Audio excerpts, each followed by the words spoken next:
Hello everyone, jobs with education channel में खुश आमदीद। इस वीडियो में मैं आपको टॉप 10 पेपर प्रेजेंटेशन टिप्स बताऊंगा।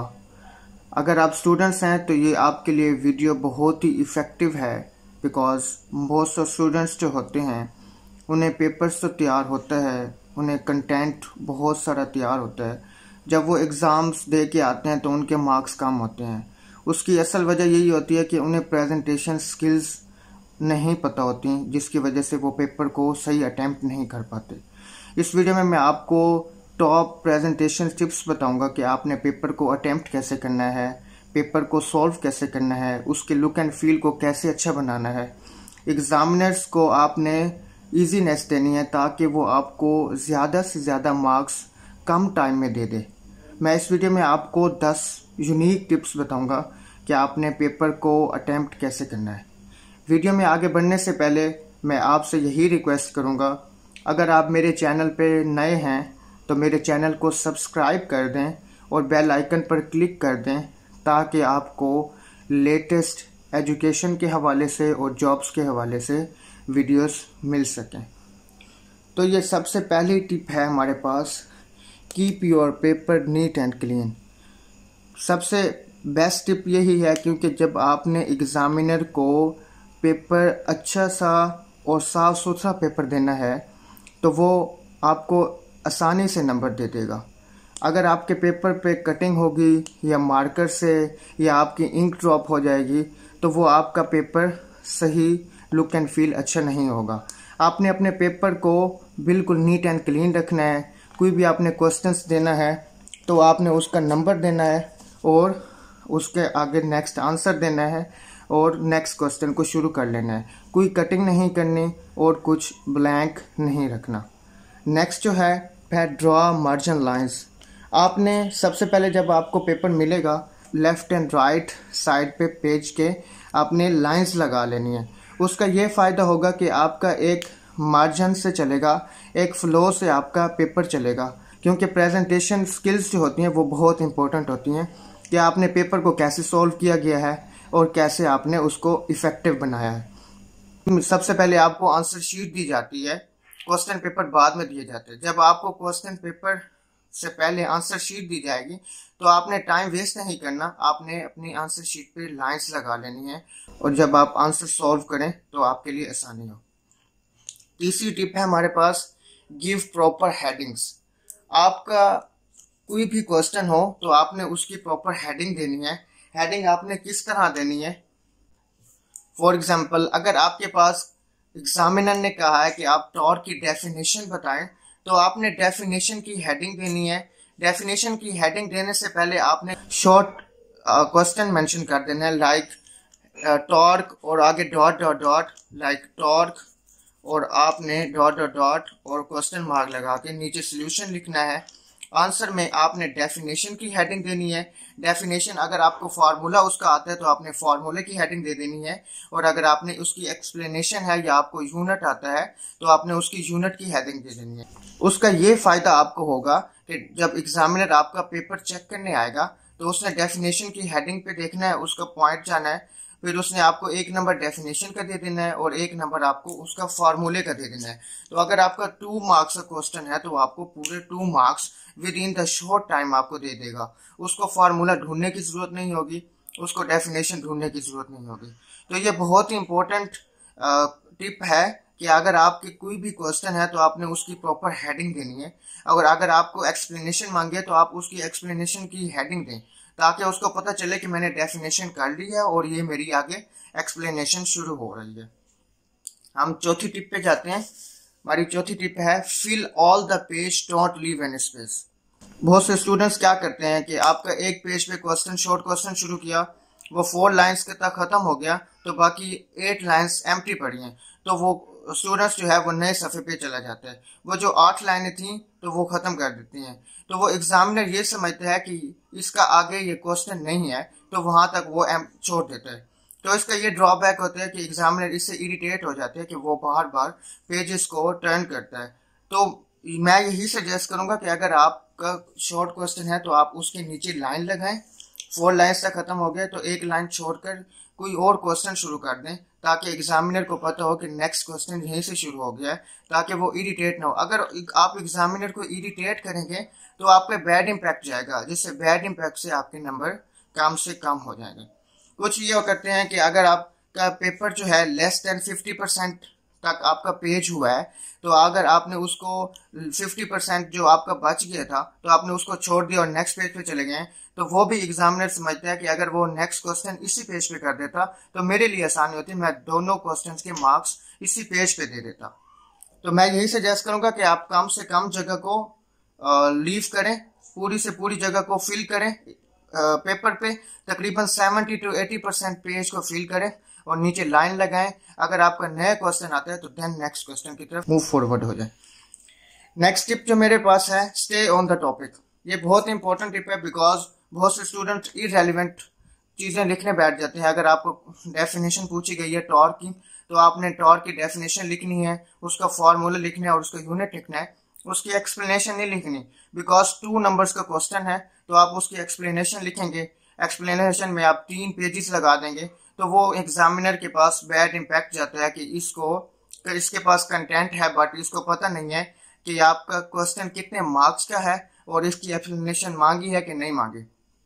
तो ये आपके लिए बैड इम्पैक्ट होगा, बिकॉज एग्जामिनर आपको 1 नंबर दे दे या 2 नंबर दे दे, वो जब वो नेक्स्ट क्वेश्चन पे जाएगा तो वो उसी तरह की एक्सप्लेनेशन देखेगा और उसी तरह का बिहेवियर देखेगा। अगर आपका ऐसा बिहेवियर होगा तो आपको 1 नंबर देके वो आगे चलता जाएगा।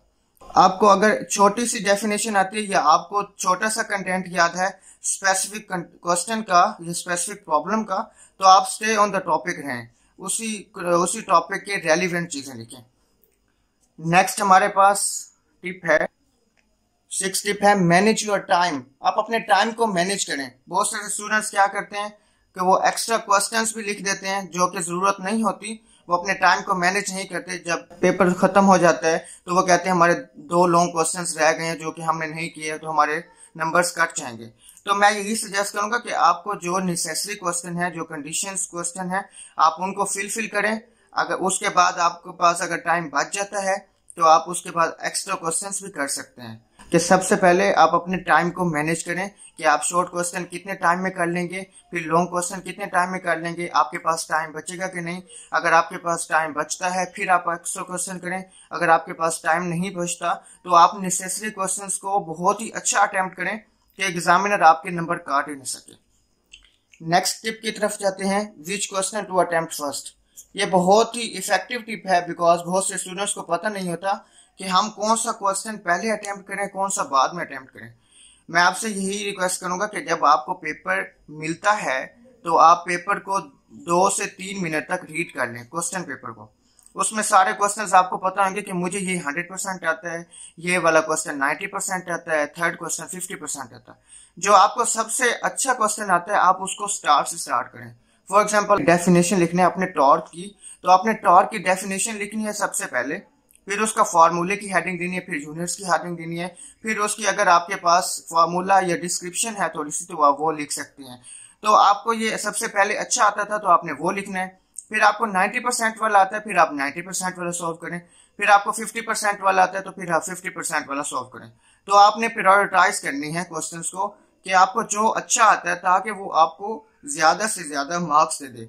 आपने एग्जामिनर पे अपना इंप्रेशन बनाना है। अगर आपके 2-3 क्वेश्चन अच्छे चले गए और वो आपको पूरे मार्क्स दे देगा तो उससे ये फायदा होगा कि एग्जामिनर के माइंड में एक इमेज बन जाएगा, आपका अच्छा इमेज बन जाएगा। वो आपको नेक्स्ट क्वेश्चन में भी आसानी देगा और आपको पूरे मार्क्स देता जाएगा। तो आपने ये सबसे पहले चूज करना है कि मैंने कौन सा क्वेश्चन पहले अटेम्प्ट करना है और कौन सा क्वेश्चन मुझे थोड़ा सा वीक हूं मैं जिसमें, तो वो आपने बाद में अटेम्प्ट करना है।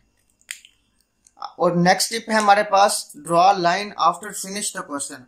आपका जो भी क्वेश्चन फिनिश हो गया है, 5 लाइन्स का था, 6 लाइन्स का था, तो उसके बाद आप एक लाइन लगा दें। उससे ये होता है कि एग्जामिनर को पता चल जाएगा कि ये क्वेश्चन यहाँ तक खत्म हो गया है, इसके बाद नेक्स्ट क्वेश्चन शुरू हो जाना है। तो आप एक प्रॉपर लाइन लगा दें और आइडेंटिफाई कर दें कि यहाँ तक मेरा ये वाला पार्ट खत्म हो गया है, इससे आगे मैं नेक्स्ट पार्ट की तरफ जाऊंगा।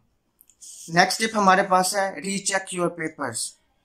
आपने पेपर में टाइम मैनेज करना है। टाइम मैनेज करने के बाद आपने 10 से 15 मिनट आपने बचाने हैं उसमें आपने ये काम करना है कि आपने पेपर को दोबारा रीचेक करना है। रीचेक करने से ये फायदा होगा कि अगर आपने कहीं पे फार्मूला गलत लिख दिया है तो वहां पे आप फार्मूला ठीक कर लेंगे। आपने डेफिनेशन में कोई मिस्टेक कर दी है तो आप डेफिनेशन दोबारा रीचेक करके सॉल्व कर लेंगे, ये उसे ठीक कर लेंगे। इससे ये फायदा होगा कि आपकी छोटी छोटी जो मिस्टेक्स होंगी जिससे आपके नंबर कट सकते थे वो आप सॉल्व कर लेंगे और आपके मार्क्स बढ़ने के ज्यादा चांसेस होते हैं। इससे एक दफा ये तसल्ली भी हो जाती है कि मैंने पेपर में सारे क्वेश्चंस रीड कर लिए हैं, क्वेश्चंस नंबर भी चेक कर लें कि मैंने क्वेश्चंस नंबर ठीक दिए हैं। मोस्टली स्टूडेंट यही करते हैं कि क्वेश्चन 1 और आंसर 2 कर दे आते हैं, मतलब एग्जामिनर पढ़ता है कि 1 टॉर्क था और डेफिनेशन मोमेंटम की आई हुई है, तो वो क्वेश्चन गलत कर देता है बिकॉज आप लोग को पता ही नहीं है कि मैं किस क्वेश्चन की डेफिनेशन लिख रहा हूँ। तो ये आपके लिए बहुत ही अच्छा पॉइंट है कि आप 10 से 15 मिनट बचाएं और अपने पेपर्स को रीचेक कर लें, तो आपके लिए आसानी हो और नंबर्स आपके ज्यादा से ज्यादा आ जाएं। नेक्स्ट टिप है हमारे पास, डोंट राइट और अटेम्प्ट एक्स्ट्रा क्वेश्चंस। मैं पहले भी यही सजेस्ट करता हूं कि आप एक्स्ट्रा क्वेश्चन उस वक्त तक ना करें जब आप भी कॉन्फिडेंट हों कि मेरे पास पहले जो नेसेसरी क्वेश्चंस थे वो फुल हो गए हैं और मेरे पास टाइम भी सही मैनेज हो जाएगा। अगर आप ये समझते हैं कि मेरे पास टाइम भी बच गया है, मैंने सारा पेपर सॉल्व कर लिया है और मुझे कोई ऐसा एक्स्ट्रा क्वेश्चन है जो बहुत ही अच्छा आता है, तो वो आप एक्स्ट्रा क्वेश्चंस में कर लें। नेक्स्ट टिप है हमारे पास, बहुत important tip, practice the paper. Practice practice practice. आप इस पेपर पैटर्न की और प्रेजेंटेशन की प्रैक्टिस करें ताकि आपको ज्यादा से ज्यादा चीजें अंडरस्टैंड हो और ज्यादा से ज्यादा फ्लो समझ आ जाए कि मैंने पेपर की प्रेजेंटेशन पे ज्यादा जोर देना है, कंटेंट पे भी कम जोर देना है। कंटेंट पे कम इस वजह से जोर देना है कि मुझे जो स्पेसिफिक चीज पूछी गई है पेपर में मैंने सिर्फ वही बतानी है, बियॉन्ड द टॉपिक नहीं जाना, इररेलेवेंट टॉपिक नहीं जाना, सिर्फ स्टे ऑन द टॉपिक रहना है ताकि आपको ज्यादा से ज्यादा चीजें समझ आ जाए। मैं आपको एक पेपर दिखाता हूँ जिसमें पूरे मार्क्स दिए गए हैं बट उसमें पेपर प्रेजेंटेशन नहीं है। जो अगर इसमें पेपर प्रेजेंटेशन बहुत ही अच्छी हो जाए तो वो उसके 1 नंबर भी नहीं कर सकता। ये हमारे पास एक पेपर है, एक स्टूडेंट का पेपर है जिसमें ये उसको तकरीबन 90 to 95% मार्क्स दिए गए हैं। बट मैं यही समझता हूँ अगर इसकी पेपर प्रेजेंटेशन और इम्प्रूव हो जाती तो इसको ज्यादा से ज्यादा 100% तक मार्क मिल सकते थे। फर्स्ट इसकी मिस्टेक यही है कि उसने पावर, सिर्फ पावर लिखा हुआ है, यहाँ पे पावर नहीं आता। अगर क्वेश्चन पूछा गया कि पावर की डेफिनेशन के बारे में बताएं तो आपने इसका पूरा क्वेश्चन नहीं मेंशन करना, जस्ट लिखना है पावर और डॉटेड डॉटेड और क्वेश्चन मार्क। इसका मतलब ये होगा कि क्वेश्चन हमारे पास पूरा है लेकिन मैंने पावर सिर्फ कीवर्ड लिखा हुआ है और ये मेरे पास क्वेश्चंस का नंबर है। दूसरी मिस्टेक इसमें यह है कि इसने कोई हेडिंग नहीं दी। यहाँ पे डेफिनेशन की प्रॉपर हेडिंग देनी है, जैसे मैंने आपको टिप में बताया कि एग्जामिनर को आपने इजीनेस देनी है ताकि एग्जामिनर को ये ना हो कि मैं डेफिनेशन नेक्स्ट पेज पे लिखी हुई है, ये डेफिनेशन कहाँ पे लिखी है, तो मुझे सारी डेफिनेशन यहीं पे मिल जाए और सारी इंफॉर्मेशन इस क्वेश्चन के अंदर विद हेडिंग्स मिल जाए ताकि मैं उस हेडिंग्स पे नंबर देता जाऊं। सेकंड मिस्टेक इसके पास यही है कि इसने यहाँ पे डेफिनेशन के अंदर यूनिट दिया हुआ है या फार्मूला दिया हुआ है और इसकी कोई आपने हाईलाइट भी नहीं किया हुआ, बताया भी नहीं है ये फार्मूला है या ये मेरे पास यूनिट है या ये मेरे पास क्या चीज है। यहाँ पे आप हेडिंग बताएं, प्रॉपर डेफिनेशन की हेडिंग दें फर्स्ट, उसके अंदर डेफिनेशन बताएं 2 लाइन्स की 3 लाइन्स की, फिर आपने फार्मूले की हेडिंग दें, फार्मूले की हेडिंग्स के दौरान आप लिखें power is equal to work over time, उसकी प्रॉपर हेडिंग दें। उसके बाद देखें फिर ऐसा यूनिट भी यहीं पे मेंशन किया हुआ है, एग्जामिनर को पता भी नहीं है कि यहाँ पे ऐसा यूनिट भी मेंशन है। वो पहली लाइन देखेगा rate of doing work is called power, फिर वो 1 नंबर दे के आगे चला जाएगा। वो अगर आप फार्मूले की हेडिंग देते, नीचे यूनिट की हेडिंग देते तो उसको समझ आ जाती 1 नंबर मैंने डेफिनेशन का देना है, 1 नंबर फार्मूले का देना है। हम नेक्स्ट मूव करते हैं एक और क्वेश्चन की हम एग्जांपल लेते हैं। हमारे पास एक और क्वेश्चन है, ये हमारे पास लिखा हुआ है on which factor depend upon, ये आगे डॉट डॉट डॉट में मेंशन नहीं हो कि आगे क्वेश्चन आगे चल रहा है, मैंने यहाँ पे शॉर्ट डिस्क्रिप्शन लिखी हुई है, शॉर्ट क्वेश्चन लिखा हुआ है। फर्स्ट मिस्टेक ये है, वो यही पढ़ेगा on which factor depend upon, वो फिर क्वेश्चन पेपर को देखने बैठ जाएगा एग्जामिनर, तो ये आपने ये काम नहीं करना। आपने यहाँ पे लिखना है कि किस फैक्टर है, यहाँ पे आप डिस्क्रिप्शन में लिखें 2 फैक्टर्स और 3 फैक्टर्स, पहली फर्स्ट लाइन लिखें 2 factors in which depend upon, then first लिखें फर्स्ट पॉइंट, फिर सेकंड पॉइंट ये लिखें। अगर आपके डेफिनेशन पूछी गई है तो आप डेफिनेशन की हेडिंग दें। और सेकंड यहाँ पे ये लिखा हुआ है कि वॉल्ट के बारे में बताया हुआ है। और देखिए यहाँ पे पर सेकंड बताया हुआ है, पर सेकंड इसका रेट है, तो रेट का आपने हेडिंग नहीं दी हुई। यहाँ पे आप रेट की हेडिंग दें ताकि उसको पता चले इसका रेट जो है वो पर सेकंड है। और थर्ड जो है यहाँ पे कोई लाइन नहीं लगी।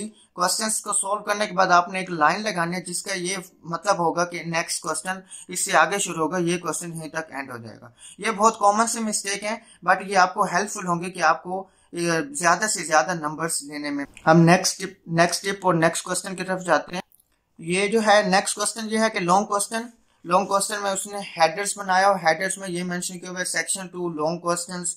क्वेश्चन 5 आपको ये करने की जरूरत नहीं है, जैसे आपने एक दो लाइंस में लिखना होगा लॉन्ग क्वेश्चन या सेक्शन 2, उसके आगे क्वेश्चन 5 और उसका कौन सा पार्ट है। ये अच्छी बात है कि आप बता दें उसको कि ये कौन सा पार्ट है। और उसके बाद आपने यहाँ पे डेफिनेशन, ये देखें आपने यहाँ पे वॉलंटियर थर्मल की उसने डेफिनेशन बताई हुई है, बट डेफिनेशन में आप उसने हेडिंग नहीं बताई हुई कि ये मैं क्या लिख रहा हूँ।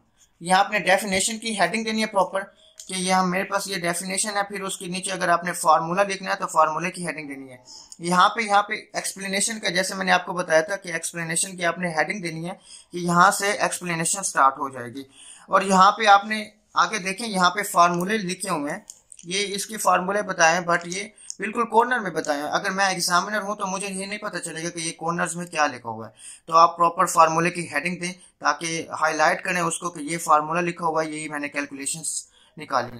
नेक्स्ट ये देखते हैं कि ये देखें यहाँ पे उसने कैलकुलेशंस निकाले हुए हैं। यहाँ पे आप कैलकुलेशंस की या कोई हेडिंग नहीं दी और कंक्लूड भी नहीं किया हुआ। यहाँ पे आप लिख सकते हैं कैलकुलेशंस या ऑपरेशंस ऑफ दिस क्वेश्चंस।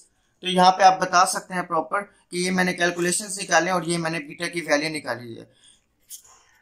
और यहाँ पे आप बता सकते हैं कि बीटा क्या है, उसका भी प्रॉपर हाईलाइट करें कि ये बीटा जो है ये मैंने निकाला है, ये फाइंड आउट किया है, इस बीटा को क्या कहते हैं, इसको प्रॉपर आप हेडिंग दे देते हैं ताकि एग्जामिनर को पता चल जाए कि अच्छा ये बीटा आपने फाइंड किया है तो इसका क्या मतलब है और इसे क्या कहा जाता है। मैंने आपको ये बेस्ट टिप्स बताई हैं जो कि आपको हेल्पफुल होंगी एग्जाम में ज्यादा से ज्यादा मार्क्स के लिए। मुझे उम्मीद है कि आपको ये वीडियो पसंद आई होगी।